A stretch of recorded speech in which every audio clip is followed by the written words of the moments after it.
Every year for the 4th of July, we make ribs, baked beans, coleslaw, corn on the cob, kind of the whole 9 yards. So I'm going to show you how I make all those things. Today's video, I'm going to show you how I make the baked beans and the ribs, and then I will link down below the video for our coleslaw and how I make my corn on the cob as well. I'm going to make 4th of July baked beans. They are super good, not exactly 100% clean, and I've never even looked to see if a store has clean pork and beans.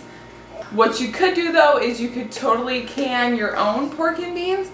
I have not done it yet. I actually have a recipe for it, so if you are interested in the recipe for what I have, I've never actually tried it myself, comment down below and I can definitely give you that recipe. But you could can your own pork and beans and make it clean that way. I just buy the pork and beans and it's good. So I have my ingredients already right here. I actually used bacon in some breakfast burritos yesterday, so I just fried up a bunch just to make this a lot easier. So my bacon has already been cooked, and there's probably about a pound here, maybe a little bit more of bacon. Bacon grease, Vidalia onion, ground mustard, molasses, and brown sugar. I already have my cast iron skillet warming up, and first things first is I need to chop up my onion. Now I'm actually going to make things easier. I need 2 onions for my 4th of July meal, so I'm actually just going to chop up both and get it done right now.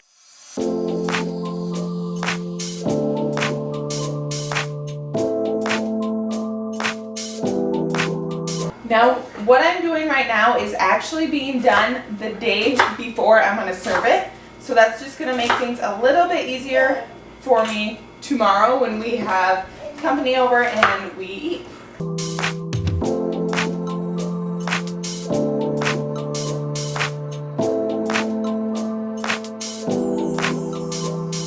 Now, before I chop up my second onion, I'm going to actually take some of this bacon grease, about 2 tablespoons, and I'm going to throw it in my cast iron skillet so that it starts melting, and then I will throw this onion in there and soften it up.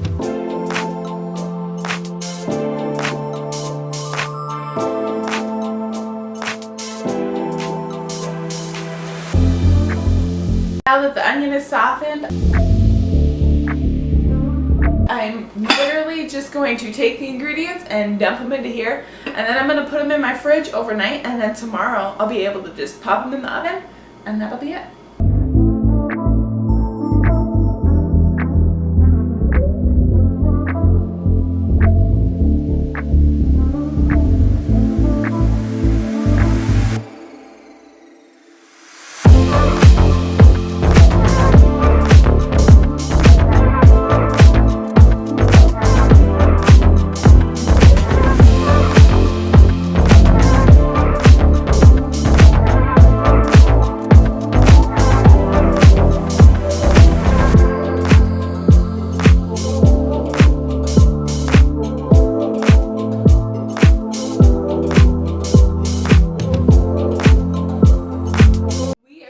Some ribs for the 4th of July. I have got a bunch of ingredients that I'm going to cook right here on the stove, and I'm going to let the ribs marinate overnight. So let's get to boiling. First things first is I have 4 cups of liquid aminos, and I'm going to show you what I use. Now this is just like a healthier version of soy sauce, so you could totally use soy sauce here instead, but that's what I use.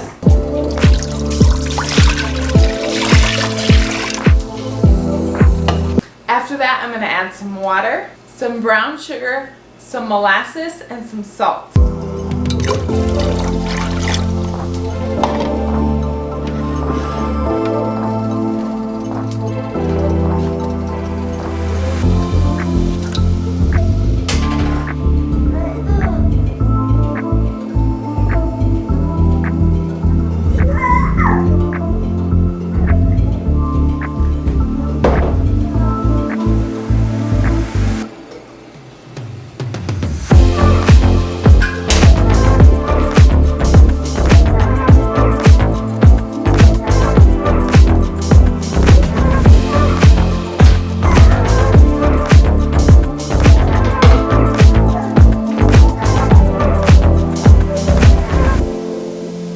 there we go. We are gonna let this come to a boil, and then I'm just gonna take it off the heat, let it cool just a little bit, and then I'm going to show you the next step, which is putting it onto the ribs. Our marinade has boiled and it is cooling off right now a little bit. Now, this is a lot of marinade. This is actually enough marinade for 10 pounds of ribs-ish. It's gonna feed about 15 to 20 people, so that's a lot. So if you are not feeding that many people, or you aren't making that many ribs, obviously cut this in half or fourth it, whatever you need to do to make the amount for your amount of people. This is what I got. Baby back rib, nothing, I mean they're extra meaty. I always get the extra meaty kind because meat. And then I also pick up these guys, turkey bags. So I will put the ribs into these turkey bags and then pour the marinade on them, let them sit overnight, 24 hours, however much you want to do it. And then bada bing, throw them in the oven tomorrow. Not a lot of work.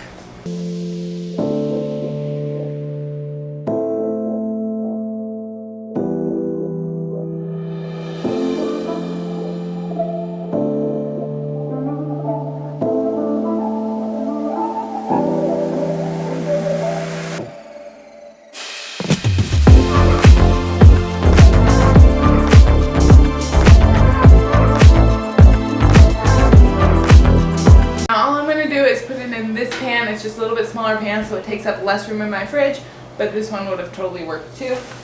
So I've got it sealed into the pan, into the fridge overnight. The next day, and the ribs have been marinating all night, and now all I'm going to do is I'm going to empty this out. What you can do is you can just drain out the marinade, but I'm literally just going to take the ribs out and put them right in the pan because I don't mind cleaning the pan.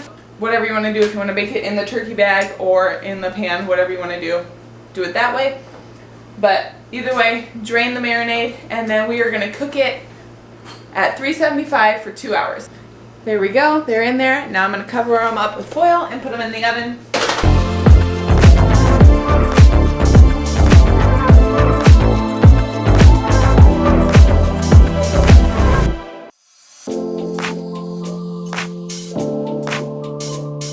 Now, don't forget we also have our beans already made, so those are going to cook for 45 minutes. In about an hour, I will come and just throw them into the oven as well.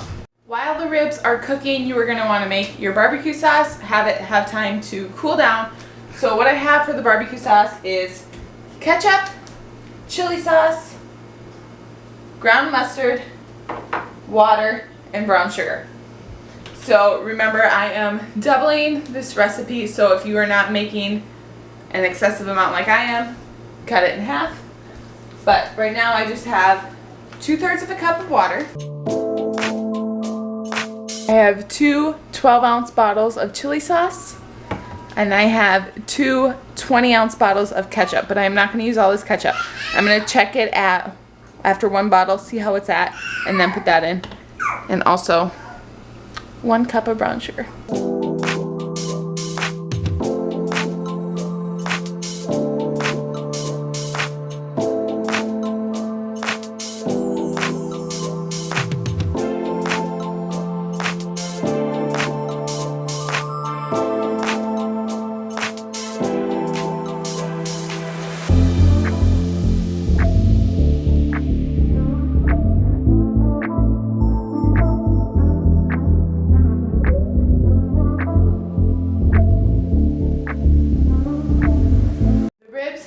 Half an hour left to cook, but I have my baked beans here, and I'm just going to throw those in.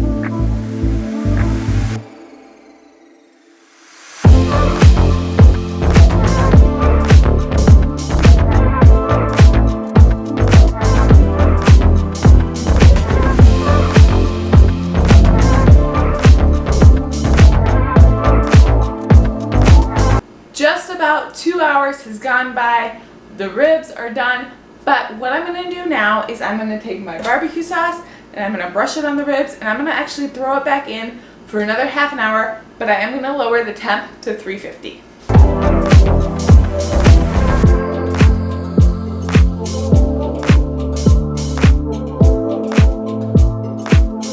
And actually, There is a lot of liquid in there. I'm gonna actually dump that liquid out.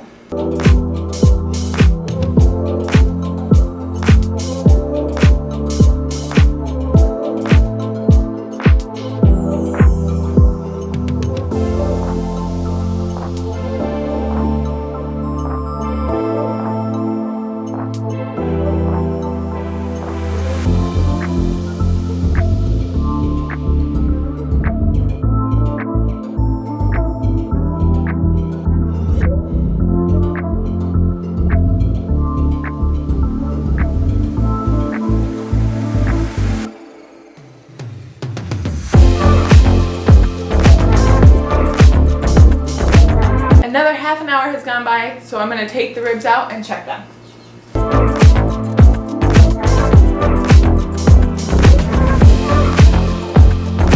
And actually, I'm going to check the beans too.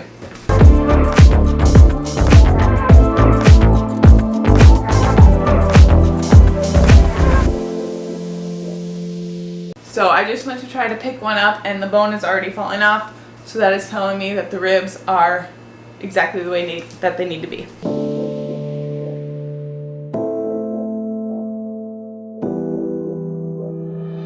Now the next thing that you can do, and this is totally personal preference, but you can turn your broiler on and you can throw your ribs under there for a few minutes just to kind of blacken them up and make them look like they've actually been on a grill. The beans are going to sit for a few more minutes, they're going to thicken up, and they're going to be great.